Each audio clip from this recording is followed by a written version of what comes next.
We're in the city's northwest, where Toronto police say 3 gangs from these very neighborhoods have been working together since May, robbing more than 30 different banks, retail stores, and convenience stores like this one right inside here. Now, police announcing today they've made 16 arrests, but along the way, many victims have been terrorized. It was a summer's night in June when Judy Chen, who works right inside this convenience store off Jane Street, says she was working at around 8 p.m. when 2 armed men walked right inside the store. They had their faces covered. One went around the side of the counter demanding cash. The other walked right up and pulled out a gun.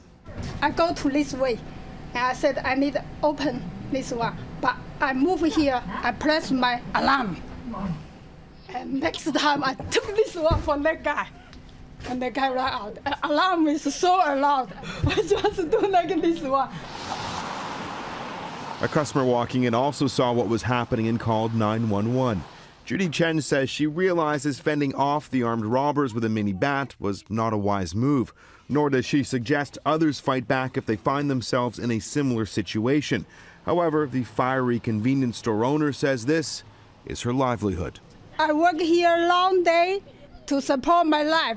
And then people come in just want to get easy money. It's unfair for the people who working hard and pay tax to do everything by law. A lot of them are known gang members or associates from the northwest corridor of Toronto that have been spreading like a bad smell through the GTA, committing violent crimes. Police say they know of 37 robberies and believe there could be up to 50, from Barrie to Hamilton, Durham to Peel, and right here in Toronto, resulting in a massive joint investigation by police forces across the entire region. Arrest warrants have been issued for 3 other males, one of which is a young offender. But investigators say there's several more suspects they've yet been able to identify from 3 violent Northwest Toronto gangs. The gangs that they're associated to are the Trey Money Gang, Complex Crip Gang, Goons to Mobster Gang, all in the northwest part of Toronto. Cops say the thugs are targeting cash, cigarettes, and lotto tickets. Judy Chen says she and many others in her shoes are frightened by what could happen next time. So I have lots of friends, they work like me in the convenience store. Work long hours, no safety. They all feel scary. Toronto police say they're concerned about how many youth are being recruited into these gangs. They say they're having trouble keeping up, and they're also concerned there could be an increase in robberies at convenience stores and banks over the holiday season. Ahead on City News, we're going to speak with a gang expert who tells us about the troubling trend of recruiting youth and why so many are being lured into organized crime. We're in the city's northwest, where earlier on City News we told you how Toronto police believe 3 different gangs working together from this part of our city have been responsible for more than 30 robberies at banks, retail stores, and convenience stores. Now, police have made 16 arrests, though they say one of their major challenges is as quick as they're making arrests, there's new, younger thugs out on the streets committing the crimes the very next day. We spoke with a gang expert who tells us about the challenges police are facing and how so many youth are being lured into gang culture. Recruitment is a very complex issue, so it is aggressive insofar as young people are drawn to gangs when they don't see options for getting good jobs or going to university or achieving a part of that dream of being upwardly mobile.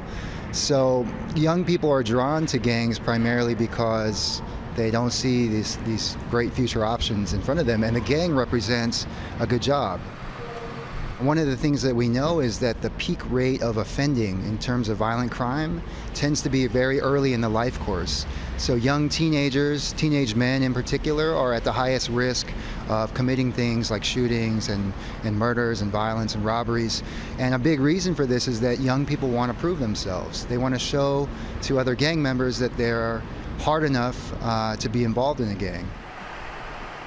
Some gangs are also what we call multi-generational, so you have friends and family who are affiliated with a gang, and then you join because it's sort of seen as the thing to do as you grow up.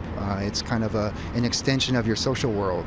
So they kind of recruit from a lot of different sectors. What can police do to try and eradicate these gangs in our streets? In cities like Oakland, California, for example, there have been great success using what are known as violence interrupters. So these are people who have transitioned out of gangs but are still affiliated with people. They know people in the community. They go into communities and they intermediate conflicts before they become really serious. Along with help from the community, Toronto police say for them to eliminate these gangs, their focus now is on some of the gang leaders who lead a lot of the recruitment. I'm Adrian Ghobrial for City News.